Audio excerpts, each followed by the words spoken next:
This is a water tower. For 80 years, its only job was to hold water.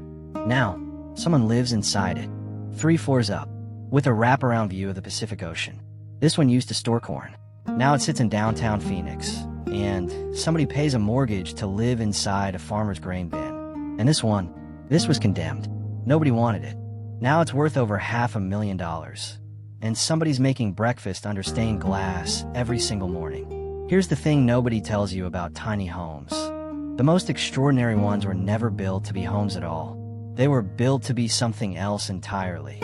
And somebody looked at a dying, forgotten structure and said, I could live in that. Today we're going inside the strangest, smartest, and most jaw-dropping building conversions on the planet. Water towers, grain silos, and churches that refuse to die. By the end of this video, you'll never look at an abandoned building the same way again. Before we go inside, hit that subscribe button right now. Seriously, we hunt down the strangest, most beautifully reinvented buildings on Earth every single week. And if you subscribe now, you won't miss the next one. Tap it, and let's go inside forgotten building number 1. Let's start with the ones nobody was supposed to save. This is the Anderson Street Water Tower, sometimes called the Sunset Beach Water Tower, standing in Seal Beach, California. It was built in 1892. That's not a typo. 1892. Built from solid redwood and fir, standing 87 feet tall. Its only purpose was to keep the local water pressure steady. By the 1980s, it was rotting. Termites had eaten through the wood. Graffiti covered what was left.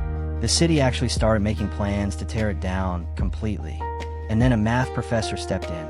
A local college math teacher named George Armstrong bought the crumbling tower, took the entire structure apart piece by piece, rebuilt it into a 3-floor home, and raised it back into the sky. It reopened as an actual house in 1985. Since then, it's changed hands a few times. A former fire chief lived in it for over a decade, and in 2022, it sold for $4.5 million. $4.5 million. For a structure the city once wanted to bulldoze. And it's not just America falling in love with water towers. Over in Askham Richard, a village near York, England, there's a disused water tower that once held a TV transmission mast. The owner picked it up at auction for around £50,000 and is now working with architects to turn it into a 3-bedroom home, complete with a log cabin-style extension and bedroom windows built directly into the tower's original openings. Here's what's wild about water tower homes specifically. They're almost always round, which means every single piece of furniture, every staircase, every doorway has to be custom built to hug a curve instead of straight wall. It's like designing a home inside a giant thermos. Architects who've taken on these projects describe it as one of the hardest and most rewarding puzzles in residential design. So the water is gone, but the tower survives. And now, instead of holding a city's water supply, it's holding somebody's entire life. But water towers aren't even the strangest thing people are turning into homes. Let's go underground. Well, actually, let's go into a farmer's field. Grain silos were built for exactly one job: keep corn and wheat dry. That's it. No windows, no plumbing, no insulation, just a tall metal or concrete tube designed to survive decades of harsh farm weather, which, it turns out, makes them almost perfect bones for a home. Meet the Silo home in downtown Phoenix, Arizona. An architect named Christoph Kaiser bought this mid-century grain silo directly from a Kansas farmer, had it hauled to the city, and rebuilt it from the ground up into a 340-square-foot home. 340 square feet. That's smaller than most hotel rooms. And yet, walk inside, and it feels like a design magazine cover. Reclaimed materials, custom curved furniture, and a rooftop deck with panoramic desert views. It's become one of the most photographed tiny homes in the American Southwest. If living inside a permanent silo home feels like too big a commitment, you can actually rent one for a weekend. Down in New Braunfels, Texas, the Green Homestead offers a 1-bedroom loft apartment built inside a 1940s grain silo, sleeping up to 2 people, right in the heart of Texas Hill Country. Now, everything we've shown you so far has been one building, one silo, one family. But what happens when you don't convert one silo? You convert 13 of them at once. This is Silo Point in Baltimore. It used to be part of the Baltimore and Ohio Railroad's grain elevator complex. At one point, the largest grain elevator in the entire world. Developers took 13 abandoned silos and one massive grain tower and converted the whole thing into luxury condominiums, keeping the industrial bones of the structure fully visible in the final design. And Baltimore isn't alone. In Oslo, Norway, 21 connected grain silos were transformed into a 19-story student housing complex. Its once drab concrete exterior now wrapped in colorful glass. In Denmark, a single silo in the small town of Lockton became what architects nicknamed a rural high-rise. 21 high-end apartments stacked inside a structure that used to just hold barley. From a 340-square-foot personal retreat to an entire high-rise of apartments, the same idea keeps showing up again and again. Nobody's building new towers from scratch. They're breathing new life into the ones farmers left behind. But if silos are impressive, what we're about to show you next might be the most emotional conversion on this entire list. Because these buildings weren't just structures, they were sacred. Across the country, churches are closing, congregations shrink, buildings get too expensive to maintain, and eventually, the doors lock for the last time. But here's what's happening instead of demolition. People are moving in.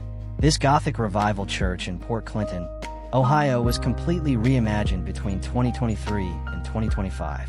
Now, it's a 3-bedroom, 2-bathroom home listed at $550,000. Soaring ceilings, Amish-crafted cabinetry, original candelabra, lighting left intact.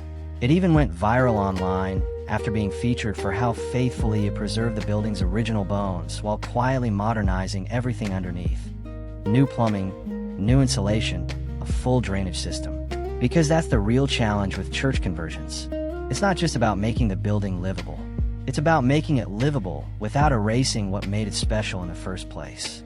In Weston, Connecticut, a former Swedish church built all the way back in 1890 was transformed into a quirky, 3-bedroom single-family home. Stained glass windows fully preserved, cathedral ceilings intact, original wooden ceiling beams still holding the roof up more than a century later. Then there's the Raphael in Hoboken, New Jersey, a Romanesque revival church built in 1890, converted into a luxury condo building with just 6 residences total. One unit alone, with 3 bedrooms, 3.5 bathrooms, and a private studio loft built inside the church's original bell tower, is listed at over $3 million. Imagine that. Your home office, inside the same bell tower that used to ring out over the whole neighborhood on Sunday mornings. And out in Seattle's Capitol Hill neighborhood, a former church was converted into a luxury townhouse that kept its Gothic details fully visible. Arched windows, pointed details on the roofline, while the inside became a sleek, modern 3-bedroom home listed at over $2 million. One local writer summed it up perfectly. It went from godly to Gothic. There's something different about church conversions compared to water towers and silos. A water tower held rainwater. A silo held grain. But a church held generations of people's biggest moments. Weddings, funerals, Sunday mornings, first communions. When someone converts a church into a home, they're not just renovating a building. They're becoming the caretaker of everyone's memories who ever walked through those doors. And maybe that's exactly why people can't stop watching these transformations. So why is this happening everywhere, all at once? Water towers, grain silos, churches, even old firehouses and fire poles left standing as design features. Part of it is simple economics. Buying a decommissioned structure and adapting it is often dramatically cheaper than building brand new, especially in cities where land is scarce and construction costs keep climbing. Part of it is sustainability. Every wall you don't tear down and every foundation you don't pour from scratch is less waste, less carbon, less demolition debris in a landfill. But if you actually listen to the people who've done these conversions, the math professor who saved the water tower, the architect who hauled a silo across 3 states, the families who now eat breakfast under a 100-year-old stained glass window, they don't talk about money or sustainability first. They talk about character, about walking into a space that already has a history, a soul, a story, and getting to add one more chapter to it, instead of starting from a blank slate. A brand new house is a blank page. A converted water tower, a converted silo, a converted church. That's a page that's already been written on for 100 years. And now it's your turn to write the next line.